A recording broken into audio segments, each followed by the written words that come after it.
Hola, yo soy Serendipia Darks. Y yo soy Orlando Key Darks. En el vídeo de hoy vamos a hablar sobre el cubo blanco.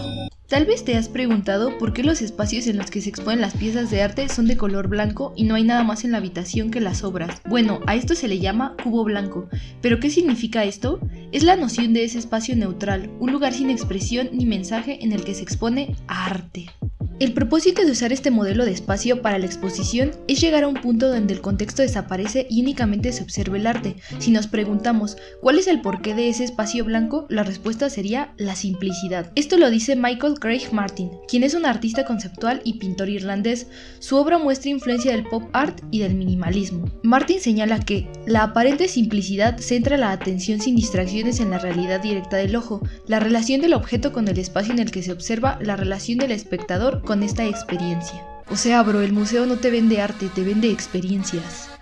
El cubo blanco consiste en exponer las obras en salas austeras, sobre paredes blancas y de líneas claras, para crear un espacio íntimo donde el espectador pueda disfrutar de la obra sin distracciones. Además, las obras están más separadas entre sí que en un museo normal, como mis dientes. Esto hace que se puedan observar cada uno en su propio espacio. Hace que cada obra se convierta en una masterpiece, porque se le da la misma importancia a cada pieza. En lugar de que en una sala hayan muchas piezas juntas, solo hay una pieza en una sala para darle toda la atención a ella. El museo ya no solo establece qué hay que ver, sino cómo hay que verlo. Pues con los ojos, ¿no, hijo de su madre? Básicamente, el concepto del cubo blanco propone que al ser un espacio vacío, blanco, estéril, libre de cualquier distracción, como por ejemplo otros objetos en la sala o si el color de las paredes no fuera blanco, el espectador lo único que ve es la pieza de arte, toda su atención se dirige hacia esta. Pero, ¿por qué son blancos los museos? Bueno, desde siempre al color blanco se le atribuyen características como la pureza, la inocencia, paz, neutralidad, ausencia, vacío, equilibrio, espiritual, sagrado, religioso, limpio, estéril, su madre, etc. Pero esto únicamente en Occidente. En China, el blanco ha simbolizado tradicionalmente la muerte y la mala suerte. En las bodas, en vez de blanco, se ha venido utilizando lo que sería el color rojo. Lo que viene siendo, ¿no? Que viene siendo el color rojo, papus. En la cultura hindú, el blanco simboliza la vida contemplativa y apartada del resto de la sociedad. Algo vinculado a la noción occidental de la pureza, pero con connotaciones más sociales y de aislamiento. Por ello, las viudas suelen ir de blanco y no de negro. Bueno, ver un objeto artístico en medio de una habitación completamente blanca e iluminada, sin nada más que observar que la pieza, hace que sintamos respeto, que lo que está enfrente de nosotros es sagrado y no podemos acercarnos, solo tenemos que contemplarlo, admirarlo desde lejos, como un templo religioso. ¿Alguna vez habrás ido a un museo y te diste cuenta de que está marcado con cinta el piso hasta donde te puedes acercar, que es como 1 metro o 1,5 metros de la pieza? El espacio está diseñado para que tengamos una interpretación específica del objeto artístico, enalteciéndolo como una especie de dios a quien idolatrar. Al estar en un museo, el arte se está legitimando como tal. Además, este espacio físico y virtual creado por la arquitectura separa a la pieza del exterior. De alguna manera, la resguarda dentro de sus 4 paredes blancas. El objeto artístico tiene un significado aislado del exterior, que solo funciona dentro de este cubo blanco. Todo este concepto del cubo blanco y admirar el arte de esta manera en los museos surgió en la modernidad. Si hay un espacio expositivo que representa el pensamiento moderno, es el cubo blanco. El libro Dentro del cubo blanco, la ideología del espacio expositivo, libro de 1976 escrito por Brian O'Doherty, quien es un crítico de arte irlandés, escritor, artista y académico, explica que la modernidad inventó un espacio neutral para aislar los objetos artísticos de su entorno y de cualquier cosa que pudiera distraer al espectador. Aislaba a la obra de su contexto y solo podía ser interpretada bajo la lógica del museo. El Museo de Arte Moderno, o el MoMA, de la ciudad de Nueva York fue inaugurado en 1929 bajo la dirección de Alfred Barr y por la iniciativa privada de 3 grandes filántropas, Lily P. Bliss, Mary Queen Sullivan y Abby Aldrich. El propósito del museo, el cual ha sido el mismo desde siempre, es ayudar a la gente a entender, utilizar y disfrutar de las artes visuales de nuestro tiempo. Desde entonces, el MoMA se ha convertido en un referente mundial del arte contemporáneo y en el modelo a seguir por todo tipo de museos e instituciones similares. Que pinches copiones. Alfred, el primer director del MoMA, viajó a Europa entre 1927 y 1928. Los lugares que visitó durante ese viaje le sirvieron como inspiración para el museo que abriría posteriormente. Los modelos expositivos de los museos rusos y alemanes, especialmente aspectos técnicos y por supuesto el modelo del cubo blanco, que buscaba alejarse de los barrocos salones franceses y museos anglosajones que eran el modelo de museo hasta esa época. Barr quedó impresionado por los montajes del Landesmuseum de Hannover, hechos por teóricos alemanes como Wilhelm von Bode, quien fue un historiador alemán del arte y un director famoso de museos de Berlín. Otro punto a tomar en cuenta es el surgimiento de las vanguardias modernas. Durante esos años estaban apareciendo muchos de los famosos ismos. Fue el minimalismo el que influyó en el modelo de cubo blanco. Menos es más, diría Coco Chanel. Menos es más es una frase de Mies van der Rohe, quien fue un arquitecto y diseñador industrial germano-estadounidense reconocido como pionero de la arquitectura moderna.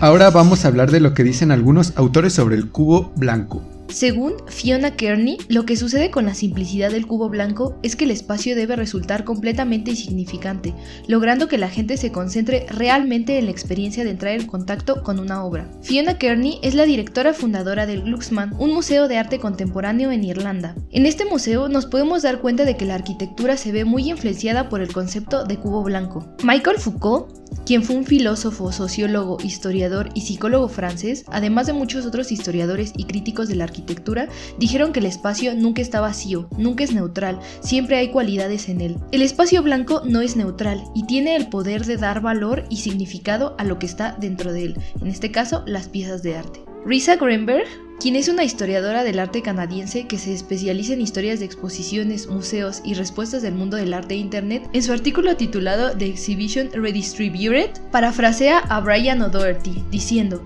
él admite que ninguna galería nunca entonces o ahora eran en realidad un cubo blanco. El cubo blanco sigue siendo un ideal.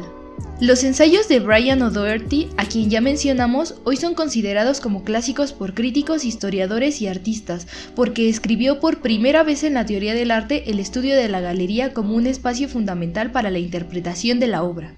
De acuerdo con él, la galería y el museo hacen que el arte se convierta en un objeto sagrado y de adoración, pero al mismo tiempo refuerza la idea de separar al arte del resto del mundo. Teóricos de la arquitectura de los museos, críticos de arte y filósofos han llegado a la conclusión de que el cubo blanco es una fantasía, que la arquitectura solo intenta ocultarse pero no lo logra, porque el espacio siempre va a influir de manera directa en la interpretación de las obras. No es lo mismo que un perrito de globos de Jeff Koons se exhiba, por ejemplo, en el Museo Jumex en la Ciudad de México, que fue donde se expuso, a que si se expusiera estas mismas piezas en la Sierra Tarahumara o no sé, en la cima de una pirámide en Chichén Itzá. El espacio donde se expone una pieza influye de manera totalmente directa en su interpretación. ¿Pero qué es lo que han dicho o hecho algunos artistas respecto a estas posturas? Bueno, pues vamos a repasar a uno de los artistas más importantes en tratar la cuestión del espacio blanco. Hablamos de Kazimir Malevich. Se trabó, esperen, ya, me destrabé. Kazimir Malevich fue un pintor ruso de origen polaco, figura importante del suprematismo ruso, una vanguardia artística muy importante del siglo XX. En 1918 hizo una pintura titulada Blanco sobre Blanco, en donde muestra un cuadrado blanco con matices azulados pintados sobre un fondo color blanco más puro. Esta obra fue el culmen del suprematismo ruso, ya que es en ella que se elimina cualquier rastro de figuración, llegando a la abstracción geométrica pura. Esta pintura es muy importante en la historia del arte, ya que Malevich propone que el arte ya no depende de la representación de los objetos de la naturaleza, sino que el arte era un fin en sí, era algo puro, siendo solo forma o color. Para los suprematistas, lo figurativo era solo una distracción para los sentidos, que deben enfocarse únicamente en la manifestación pura de la sensibilidad. Esto se lograba gracias a la utilización de dos elementos fundamentales, la forma y el color. La forma entendida como la unidad mínima de composición y el blanco como la reducción cromática básica. Pero entonces, si la pintura es reducida a sus unidades básicas como lo son el color y la figura y son representados como lo hizo Malevich, ¿qué es lo que sigue? ¿Acaso es este el límite al que puede llegar la pintura en términos de unidades básicas? Pues no lo sé, no soy filósofo. Soy un avatar virtual que carece de conciencia y que es animado por un humano. Pero lo que sí es cierto es que Malevich con esta pintura propone en términos filosóficos una nueva forma de pensar la abstracción pictórica en su época, y su repercusión fue tal que hasta el día de hoy sigue siendo vigente esta misma idea de arte puro. Basta con visitar un museo y ver su arquitectura para darse cuenta que Malevich es el padre de la arquitectura moderna en términos filosóficos. En la actualidad, también hay artistas que trabajan y están proponiendo nuevas ideas respecto al cubo blanco. Uno de ellos es Nicolás Consuegra. Nicolás Consuegra es un artista colombiano que trabaja con la idea de los espacios blancos. Él desarrolló un proyecto titulado El espacio del lugar, el lugar del espacio. El artista en este proyecto, a través de una reconstrucción arquitectónica entre dos espacios dedicados a la exposición del arte en Bogotá, el NC Arte y el Museo de la Universidad Nacional, reflexiona en torno a la construcción simbólica de los espacios expositivos y en cómo esta misma construcción está ligada a su función y locación. Para que se entienda mejor, en cristiano, este proyecto consiste en una reproducción escenográfica a escala 1:1 del espacio de un museo dentro de otro espacio de exposición, es decir, un cubo blanco dentro de otro cubo blanco, blanco sobre blanco. Por ahí se menciona, corre el chisme vaya, que uno de los obreros que trabajaron en la construcción de esta escenografía se preguntó, ¿y cuándo llegan las obras? Sin saber que la obra misma era esa misma construcción, arte contemporáneo. La función de esta construcción, de un espacio blanco sobre otro espacio blanco, es la reflexión que los visitantes hacen a la hora de darse cuenta que dentro de ese espacio no hay una obra enaltecida reconocible, es decir, adentro no se encuentran con algún cuadro, alguna escultura o algún objeto externo al espacio, sino que las mismas paredes, las columnas y el recorrido arquitectónico que ofrece esta exposición fungen como una relación directa entre el observador y la inmensidad espacio mismo. Muchas veces no ponemos atención al espacio en donde se encuentran las obras, y el hecho de que estas paredes se presenten como la obra misma hace que el espectador tenga un encuentro real con lo más sagrado y puro en términos de arte. Es como un encuentro casi real con lo sagrado, sin necesidad de un intermediario como puede ser un objeto artístico. Después de todo lo que hemos repasado, nos preguntamos, ¿la idea del cubo blanco o espacio blanco aplica únicamente a la arquitectura y composición de recorridos en museos? ¿O también otras expresiones del arte hacen uso de este recurso? Bueno, pues hablemos un poco del cine. Para empezar, hay que explicar de manera muy breve qué es el cine. El cine es una experiencia creada a partir de la intervención de distintos entes, el espectador, la película y por supuesto una pantalla. No podríamos hablar de cine mencionando únicamente a las películas, ya que para que éstas sean, debe haber un espectador que las vea y las cree, porque una obra en sí misma no es obra, sino hasta que el espectador la ve. Si no, también es partícipe el medio por el cual la ves, una pantalla. Cuando se comenzó a popularizar el cine y la industria se dio cuenta del potencial de negocio que este representaba, se inauguraron las salas de cine. Obviamente todos hemos ido al cine, pero el que no... Y sabemos que en donde se proyecta la película es sobre un rectángulo blanco. ¿Acaso esto no le suena muy parecido? Guiño, guiño, guiño, guiño. Pues sí, obviamente se parece a lo que es el cubo blanco. El hecho de que sea blanco no es por suerte. La luz se visualiza mejor en un color más claro que en un oscuro. Si las pantallas fueran color negro, pues casi no se vería nada. Pues hasta aquí todo bien. El cine estaba bien Agustín con su cubo blanco, con sus cines, hasta que llegó la televisión. La llegada de la televisión implicó una ruptura tanto en tradición, como por ejemplo ir al cine con tus amigos o tu familia o tú solo, como filosófica, es decir, el espacio blanco ya no era el que recibía la luz de un proyector para revelar una imagen, ahora era el mismo aparato del cual salía la luz directamente hacia tus propios ojos. La ruptura de esta tradición de proyectar sobre un rectángulo blanco implicó demasiadas cosas, como por ejemplo que ahora no es necesario salir de casa para disfrutar de una película, bastaba con ahorrarse una buena pasta y comprarse un televisor. También implicó que surgieran nuevos formatos de entretenimiento visual, programas de TV, comerciales, videos musicales, y este fue el primer giro que tuvo ese cubo blanco del cine, su reproducción en masa.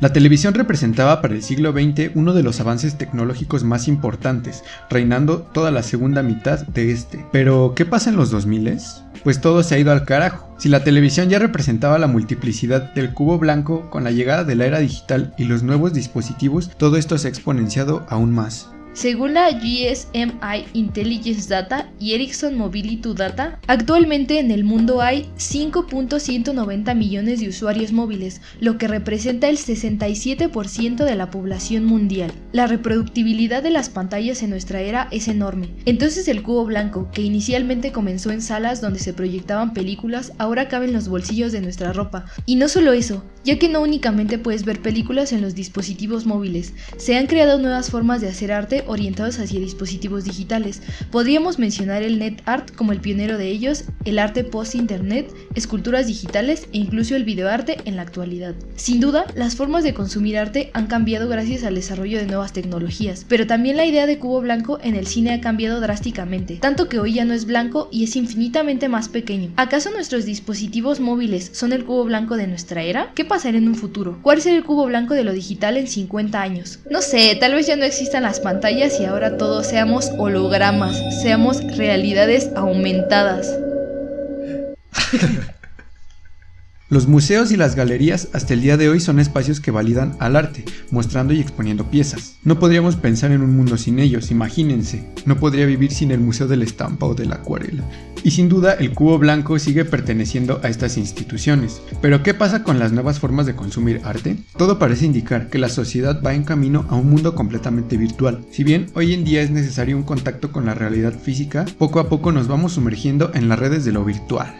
Muestra de ello es todo lo que ha provocado el COVID-19, pues nos ha obligado de alguna manera a ser un poco más dependientes de la comunicación virtual, y no solo eso, también de las compras, del entretenimiento, del trabajo y de la educación. Las nuevas formas de convivir se encuentran en interacciones por medios electrónicos, y el arte no escapa de ello. Hoy en día ya existen los museos virtuales. La inserción de instituciones culturales en Internet han permitido desligarse de las visitas en un espacio-tiempo, y esto ha dado paso a la redefinición de los objetos y concepción de estas instituciones. Hay que tener en cuenta que no es lo mismo un museo virtual y un museo digital. Los museos virtuales son aquellos que digitalizan las exposiciones que exhiben en sus salas físicas, con una intención de acercamiento hacia un nuevo público. Y los museos digitales son aquellos que difunden creaciones concebidas en la red. De cualquier manera, estos dos tipos de museos tienen sus bases en el mundo digital, y si ya una gran parte de la sociedad ha mudado una porción de su vida física al mundo virtual, ¿cuánto falta para que el concepto de cubo blanco también se mude en conjunto a los museos virtuales y digitales? ¿Cuánto? Díganme, ¿cuánto? ¿Podemos teorizar cómo será ese cubo blanco en el mundo digital? Puede que ya esté presente. Como lo mencionamos anteriormente, puede que las pantallas mismas sean ese cubo blanco. Entonces estaríamos hablando de que el cubo blanco ha pasado de ser ese espacio neutro que sirve para glorificar objetos a ser el medio mismo por el cual consumimos arte, pero sin dejar su parte divina. Es decir, sigue dando características divinas al arte digital o al arte virtual. Las pantallas hoy en día son un espacio demasiado complejo. Es en donde realizamos nuestras interacciones humanas, donde escribimos, donde tomamos clases, donde vamos al trabajo y sobre todo donde consumimos arte. Las pantallas son el cubo blanco del futuro, si no es que ya lo son en la actualidad. Por lo tanto, las pantallas tienen características divinas, son omnipresentes, ya que se encuentran en todas partes del mundo, además de que están unidas por una red llamada Internet. Es casi como si el Internet fuera Dios y las pantallas Jesús. Bueno, esperemos que el video de... Ay, güey, cabrón. Esperamos que les haya gustado el video de hoy y ya sepan que es como el cubo blanco, no es la cocaína. Los invitamos a retirarse, pasarle. Bye.